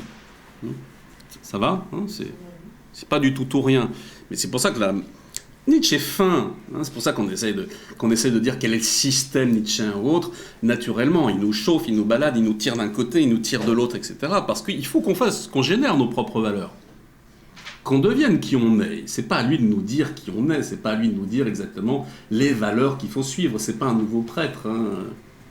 Même s'il prend Zarathustra dans son livre, c'est avant tout pour nous redonner notre propre liberté, si on le prend de manière positive, en tout cas, ce qui me semble intéressant de prendre chez Nietzsche. Donc réaction, inertie, renoncement. Alors, là, il fait un saut, on pourrait dire quantique, hein. Ascèse, hein, se priver des éléments, être capable de... Oui. Le philosophe décortique tous les ressentis, les sentiments, mais nous-mêmes, on ne fait pas ce genre de choses, quoi. Et oui, c'est pour ça que Nietzsche dira il faut commencer à vouloir se prendre pour un philosophe et être philosophe. C'est-à-dire, l'être humain est par nature un amoureux normalement de ce qu'il devrait être. Alors que ça soit amour de la sagesse, que ce soit la folle sagesse nietzschéenne ou la sagesse rationnelle apollinienne, peu importe, mais philosophe, c'est pas un métier, hein. C'est une attitude par rapport à la vie. Mais a-t-il réussi sa propre vie avec... Une catastrophe. Mais une catastrophe, sa propre vie. Mais une catastrophe d'un point de vue de la réussite extérieure, etc. Il n'a pas réussi en tant que séducteur, il n'a pas réussi en tant qu'écrivain. Ainsi, Palais de Zarathustra, la dernière partie, à compte d'auteur, il en a tiré 40, hein, parce qu'il l'a publié en plusieurs fois. Bon, donc, mais fondamentalement, il y a une chose qui est claire quand même dans son exemple de vie, c'est que la maladie, il était malade très tôt et de manière très puissante, il était obligé d'arrêter son enseignement, etc. Ça a commencé pratiquement à l'âge de 25 ans, 26 ans. Donc on ne sait pas exactement d'où venait sa maladie, qu'est-ce qu'on ne savait pas traiter à l'époque. Bon, c'est comme Pascal avec ses mal de tête ou autre sur ça. Bon, aujourd'hui, on a encore un peu de mal à savoir exactement qu'est-ce qui était le diagnostic derrière. Mais ce n'était pas de la folie mentale, hein, c'était quand même des choses, une base physique concrète. La syphilis. Oui, on parle de ça. Tout à fait. Alors, ce que Nietzsche, par contre, de manière extraordinaire, nous met le doigt dessus et qui peut nous concerner ou qui nous concernera peut-être un jour, c'est la maladie. C'est-à-dire, quand on dit oui à la vie, c'est qu'on dit oui à la vie avec tous les problèmes de la vie. Et entre autres, la maladie. C'est-à-dire, ce qui est extraordinaire, c'est comment développer une philosophie de la volonté vers la puissance alors qu'on est au tapis les 3/4 du temps par la maladie, la vieillesse, les difficultés, etc. Son exemple de vie à Nietzsche, c'est comment ne pas penser biologiquement. Même s'il remettra la biologie en avant, mais disons, pas penser simplement avec ma fatigue, avec ma maladie, avec les difficultés, avec les éléments. C'est-à-dire, comment prendre ça comme justement une interrogation sur le sens et sur la valeur de la volonté de la vie, c'est-à-dire, comment, avec ces éléments-là, et en les prenant tels qu'ils sont, en les refusant pas, on transcende, hein, où on transvalue le côté négatif qui va avec la question de la maladie. En quoi c'est un plus ? Pas simplement en quoi c'est acceptable, quelle opportunité ça me donne ? Tel problème, telle difficulté, telle remise en cause, tel déconvenu, telle fatigue, tel élément. En quoi je transforme ça dans un oui fondamental à la vie ? Parce que la mort fati, c'est j'aime fondamentalement ce qui m'arrive, mais pas pour être impuissant et tendre la joue gauche. J'aime profondément ce qui m'arrive pour me battre. Pas contre. C'est une danse avec l'ennemi. Il faut voir Nietzsche comme un danseur. Et cette vision de la philosophie, c'est un danseur. On a besoin de l'autre, on a besoin du pendant, on a besoin de ce rapport entre l'amour et la mort, on a besoin de vivre la vie comme un tango. On a besoin de vivre quelque chose de très genré, hein, de très différencié, pour que du coup ça fasse émerger quelque chose d'autre, qui est la création, ma propre liberté, ce que je suis. Parce que l'être humain doit dépasser le singe, voilà. Comme dira Nietzsche à tous les ans. À un moment donné, il ne faut pas être conditionné complètement par l'extérieur. Et il dira d'ailleurs que le singe a des capacités parfois qu'il utilise plus fortes que l'être humain.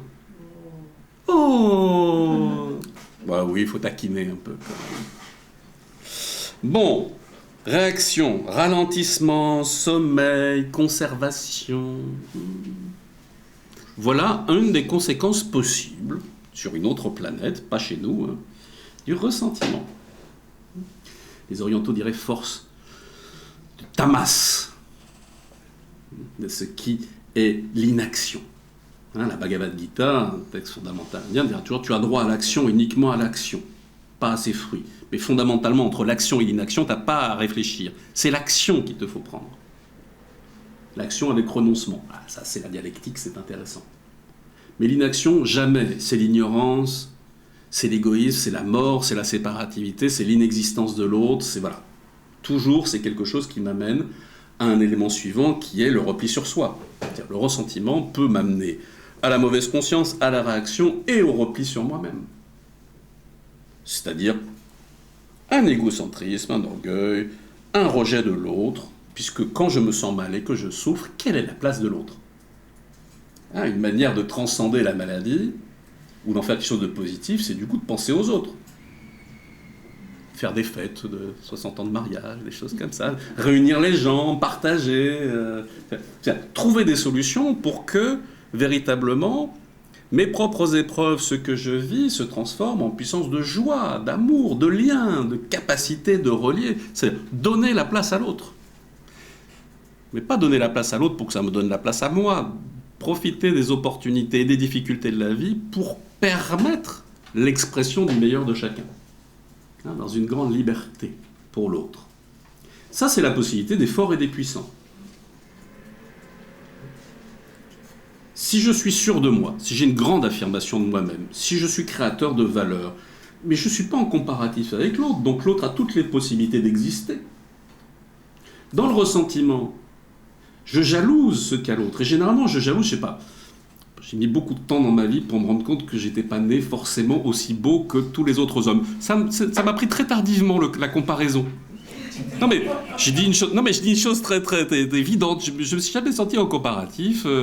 Il a fallu un long temps pour qu'on me dise, tu sais, il y a vraiment des beaux hommes et peut-être t'en fais pas tout à fait partie. Bon, soit, voilà. Mais la notion du ressentiment, c'est si par exemple je me disais, bon, je vais faire un procès à ma mère parce que, vous savez, je sais pas à quoi elle pensait, elle m'a fait plein de torsades sur la tête, de trucs, de machin. Enfin, franchement. Ça devient un peu ça aujourd'hui, hein, la procéduralisation.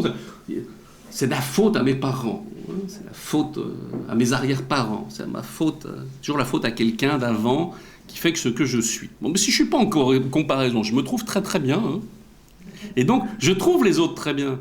Ça me permet d'observer plein de qualités que je n'ai pas sans me en sentir diminué. C'est ça la puissance, hein, la volonté vers la puissance. C'est que j'ai pas besoin de rabaisser l'autre pour être qui je suis. J'aimais bien ce terme de nanocratie, c'est-à-dire vouloir que les autres soient des nains, vous savez, rabaisser l'autre pour me sentir grand. Hein, baisser la tête des autres, parce qu'à défaut de grandir moi-même, la seule solution, c'est de rabaisser ce qui m'entoure. Jamais ça existe, ça, c'est pas possible. Et évidemment, bon, la colonne de la haine, elle est assez simple à imaginer. Ça se traduit par une haine par rapport à la grandeur, par rapport à la vie, par rapport à la puissance, à la volonté. Ça, je pense que ça devient à peu près clair dans ce qu'on a exprimé. C'est-à-dire, je me mets à haïr tout ce qui dépasse ma norme.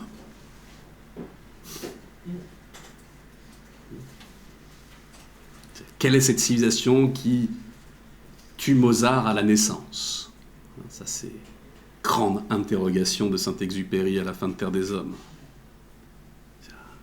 Comment faire de quelque chose, d'une civilisation de l'amitié, de l'amour, du cœur, qui en même temps n'essaye pas de tout lisser pour faire que le meilleur de chacun ne puisse jamais s'exprimer. Hein, il disait ça en voyant des émigrés polonais qui revenaient du Nord, dans un train, il voyait un petit enfant, une merveille de la terre, et il se disait, mais Mozart assassiné. On l'a assassiné.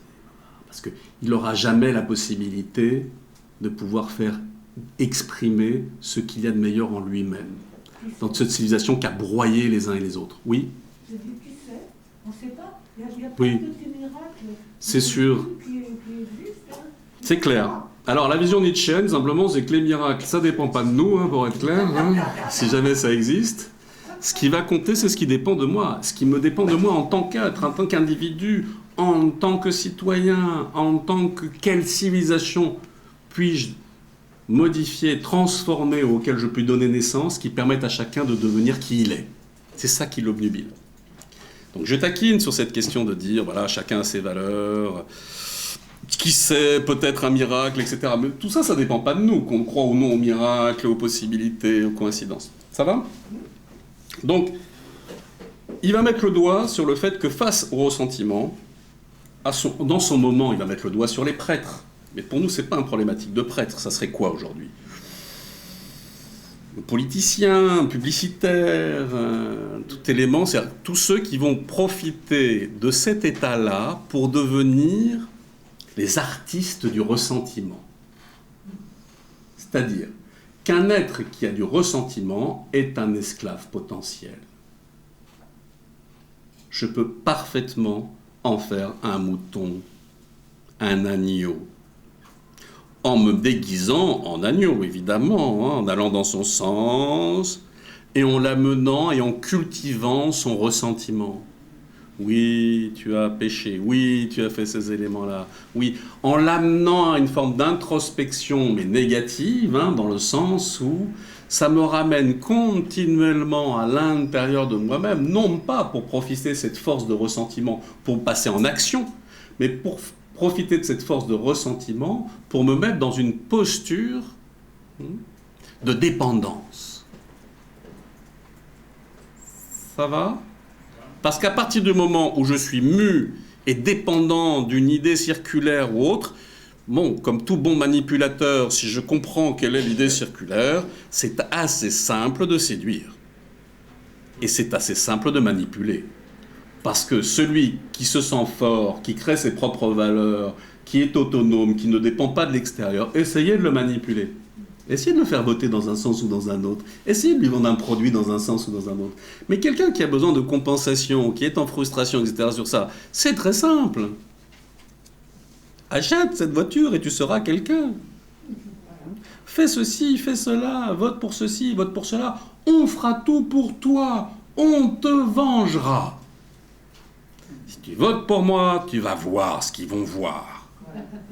Les riches, les pauvres, les étrangers, les pas étrangers, les musulmans, les machins, les trucs. T'inquiète pas, je vais mener le fléau de la justice sur une morale, œil pour œil, dent pour toi.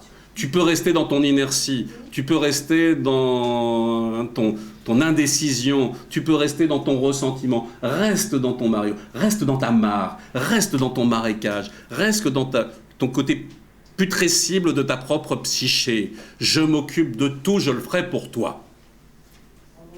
Ça n'a jamais existé. Et ça n'a jamais fini dans des charniers. Ça va ?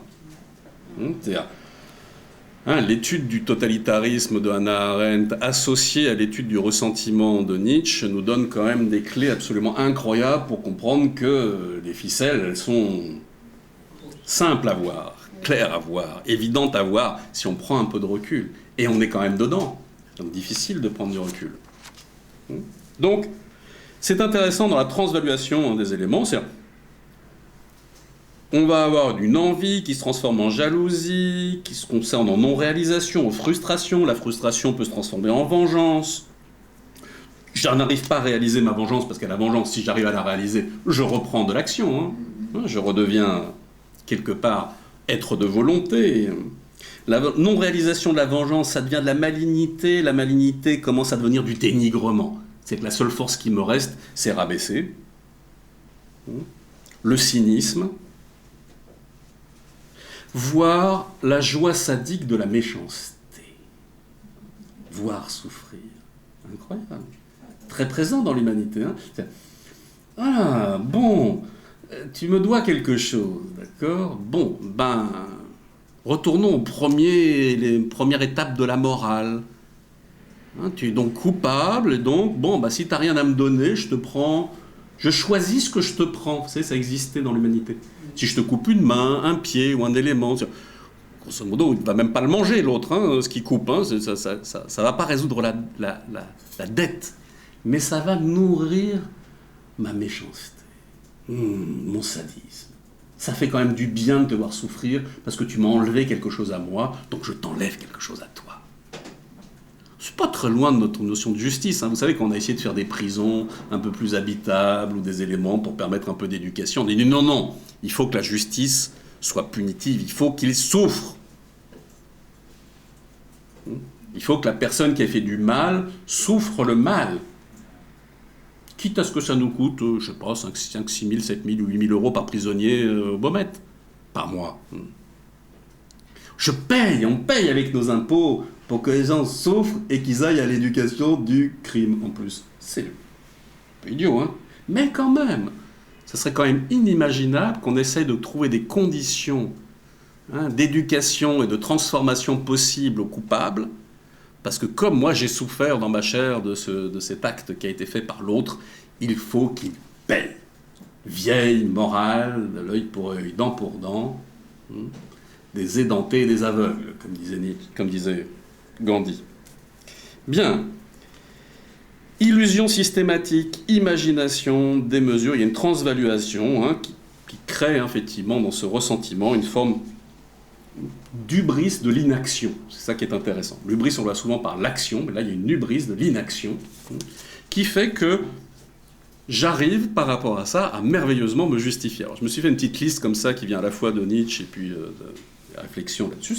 La faiblesse, ça devient quoi? Un mérite. L'impuissance, de la bonté. La bassesse, de l'humilité. La soumission, de l'obéissance. La lâcheté, de la patience. Ne pas pouvoir, c'est en fait que je ne veux pas. Non, je veux pas. Pas dire je suis impuissant, non, je le veux pas. Mais on arrive à y croire, à toute cette transvaluation. La petitesse, de la prudence, de la petite sagesse. La dépendance, de l'altruisme. La paresse, non, du recul, de la distance. La jalousie, en fait, je suis un chevalier blanc pour vaincre l'injustice. C'est pas que je suis jaloux, c'est que c'est injuste. Moi, je veux vaincre la justice. D'accord. La critique, la dépréciation, non, je te dis ça, c'est un conseil.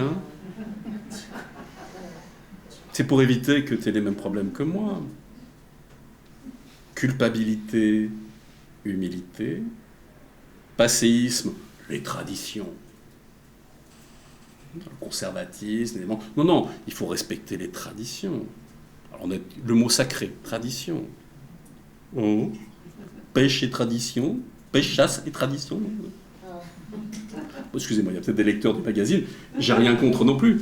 Mais ouais, c'est pas que la tradition n'a pas quelque chose d'important, mais là voilà, il y a des mots comme ça, une fois qu'on l'a dit, c'est bon, on a réglé le problème, c'est une tradition. Le conservation, c'est de la prévision. L'inertie, c'est une résistance. Je résiste aux choses, c'est une valeur. La vengeance de la justice, l'orgueil de la compassion, le calcul de l'équité, la grandeur, ça devient, alors là de manière négative, tout ce qui est grand, il y a de la corruption. Et je m'en doutais. Ou derrière ça, quand même, il a fallu quand même sans doute qu'il rémunère sa femme, qu'il s'achète des costumes. Non, pardon. Il y a un truc derrière. C'est pas possible de faire quelque chose d'autre. Et comme la réalité nous donne souvent raison, parce que le côté d'authenticité du vécu en fonction des valeurs, bon. Donc, c'est grand, donc c'est mauvais. Il y a quelque chose, il y a anguille sous roche. Ça. Transvaluation des valeurs. On ne peut pas voir quelque chose de grand en disant « Oh, génial !» Très intéressant, Nietzsche dit « Le ressentiment nous empêche d'admirer. » ça nous empêche d'avoir aussi des modèles pour devenir quelque chose. Ça empêche toute forme d'héroïsme. Parce que dans le fond, comme il faut rabaisser l'autre, et que ce n'est pas une question de m'élever, je ne peux pas mettre quelque chose au-dessus de moi. Je ne veux pas de grandeur, je ne veux pas de hauteur. C'est la fin de l'aristocratie dans le sens du gouvernement des meilleurs, du pouvoir aux meilleurs. Mais l'aristocratie intérieure, déjà.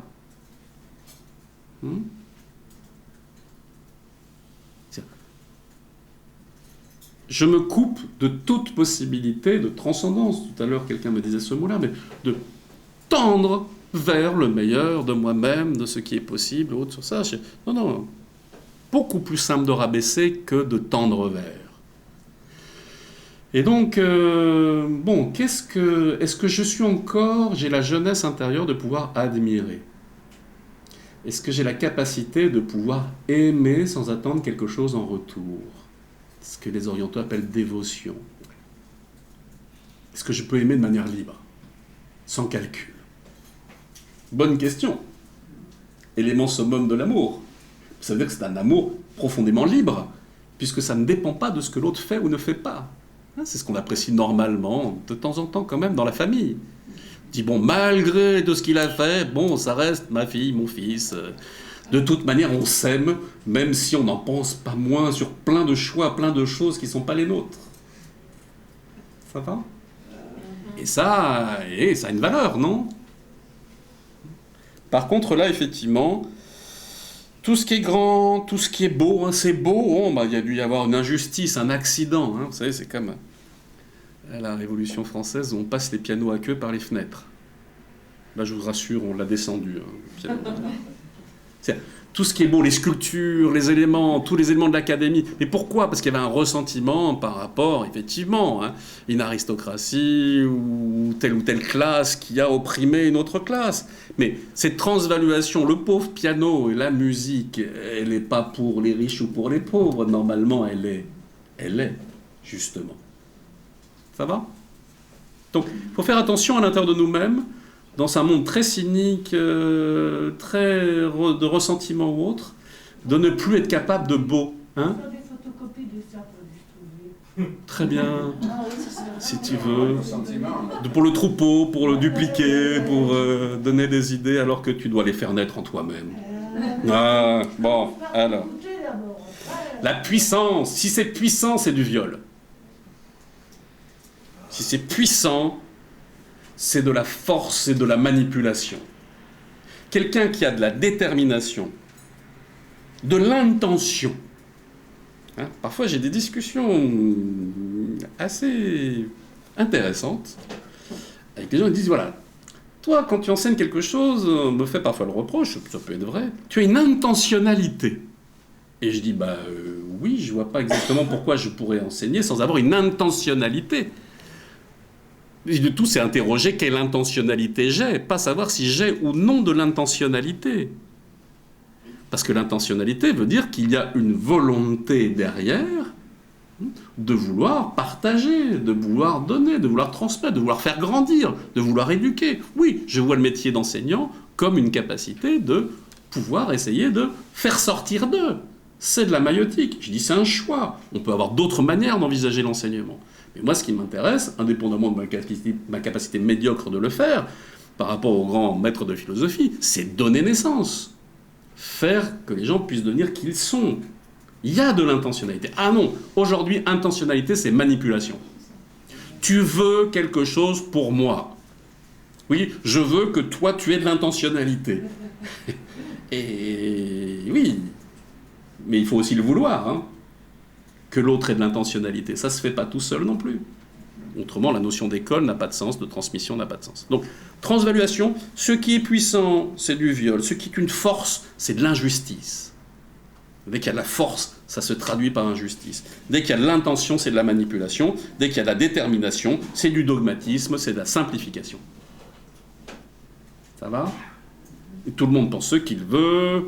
Il faut toujours que les choses soient équilibrées, moitié-moitié. On ne comprend pas le juste milieu comme un juste sommet, on comprend le juste milieu en disant « bon, on va transiger On voit le conflit dans la capacité de donner à chacun un petit peu ce dont pour calmer les choses.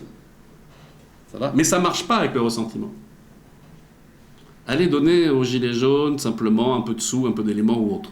Vous allez vous retrouver dans la rue avec exactement la même nécessité, la même insatisfaction et l'élément, parce que la source de ce qui a fait naître ce ressentiment ne s'achète pas. Ça se calme momentanément. Mais ce n'était pas une insatisfaction simplement pour des biens matériels ou autres. Ça veut dire que dans ce monde de ressentiment et d'éléments, il y a quelque chose qui n'est pas achetable dans l'autre, qui est la capacité de réveiller sa propre puissance. Parce que ça se résout en réveillant dans l'autre sa capacité de lui générer quelque chose, de lui donner une place pour pouvoir qu'il devienne le meilleur de lui-même, etc. Tant que c'est de la mendicité, de la pitié ou d'un élément pour autre, vous pouvez momentanément calmer le loup en lui donnant à manger. Mais ça reste un loup. Ou un agneau en lui donnant à manger. Continuez à être gentil, mais essayez de voir l'agneau affamé s'il reste toujours gentil. Tout est intéressant. Bon, ça va sur la transvaluation ? Oui, je nous fais des photocopies. Très bien. Tout ce que tu veux pour toi, Nicolas. Bon, donc...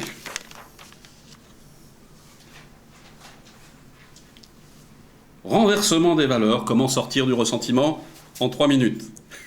On l'a déjà vu un tout petit peu. Bon, la première chose, c'est toujours de comprendre que la clé, c'est l'action. Cite souvent cet exemple qui avait toujours beaucoup marqué, la guerre 14-18, bombardement des soldats, un lieutenant intelligent les faisait sortir pour tirer sur les avions. Ça servait à rien, ça n'a jamais descendu un avion. Mais psychologiquement, ils s'en sont sortis beaucoup mieux, ceux qui se sont mis à l'action face à quelque chose sur lequel on reçoit des bombes, on sort, on tire dessus, au moins pour les survivants, ils vont mieux. Donc, l'action est salvatrice.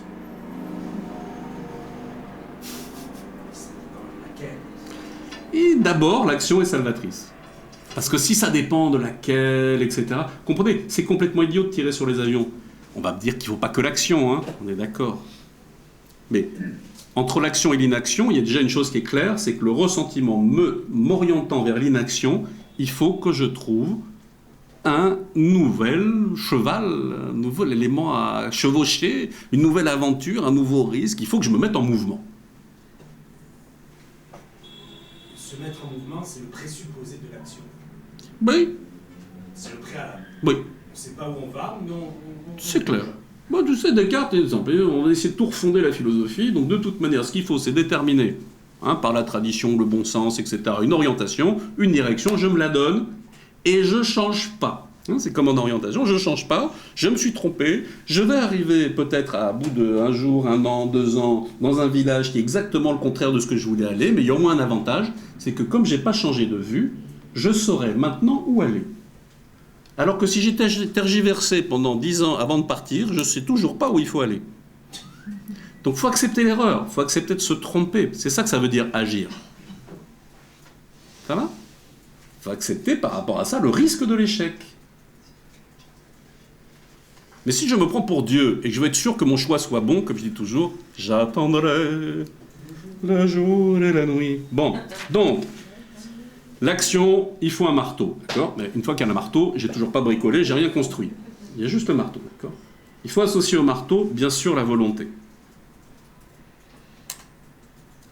Pour l'action, il faut rompre les habitudes, le confort, le moralisme, la raison qui cherche de tout contrôler, d'avoir déjà la réponse avant de commencer à agir. L'aventure, c'est commencer à agir, d'accord ? Se mettre en mouvement. Bien sûr qu'il faut la volonté, je suis un être humain. C'est-à-dire qu'il faut une intention. Il faut une perspective, il faut vouloir un arrachement par rapport à là où je suis. Il faut un oui. Il faut que je me mette en action avec un oui. C'est-à-dire pas oui, je choisis ça, mais ça aurait pu être ci, mais ça aurait pu être ça. Mais bien sûr, on sait très bien que ça aurait pu être tout ça. La meilleure action du monde, c'est savoir que je choisis, donc je me trompe. Ça, c'est la grande conscience de l'homme libre. C'est-à-dire, mon choix est par nature erroné. Donc c'est, mon choix est par nature un renoncement, et mon choix est par nature erroné. Parce qu'ici, c'est pas le monde de la perfection, hein, c'est le monde des forces antagonistes. Donc, il y aura toujours une part erronée dans mon choix, voire la totalité de mon choix, mais pas totale, parce que le monde est toujours ambivalent.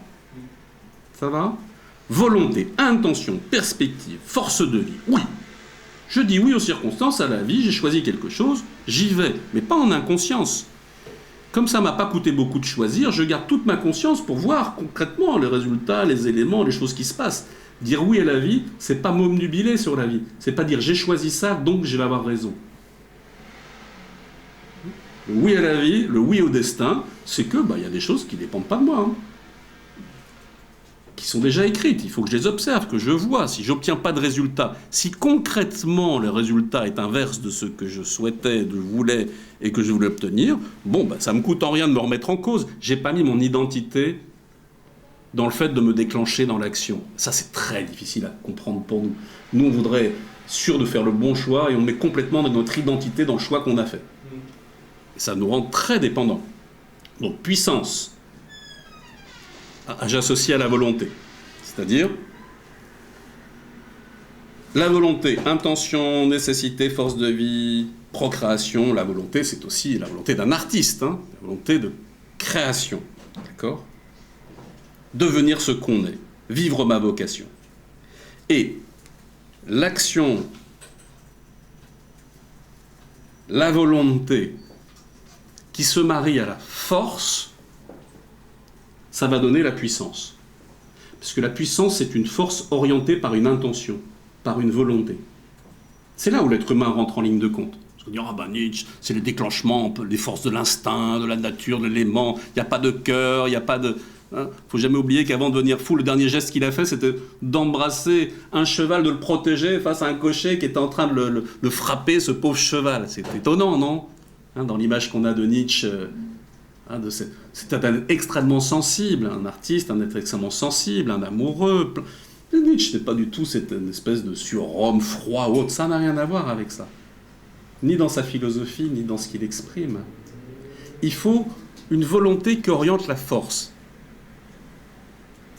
Il faut une intention humaine qui permette de faire d'une force aveugle une puissance créatrice, humaine, harmonieuse, une musique, une danse. Donc, la puissance va être un pouvoir d'action transformatrice, réalisatrice. Cette puissance, c'est une capacité de faire ressortir du chaos des valeurs nouvelles, du sens, de la qualité. C'est un concept victorieux de la force. C'est un vouloir interne qui se transforme dans l'extériorité par la puissance. C'est comme ça qu'il faut entendre volonté vers la puissance.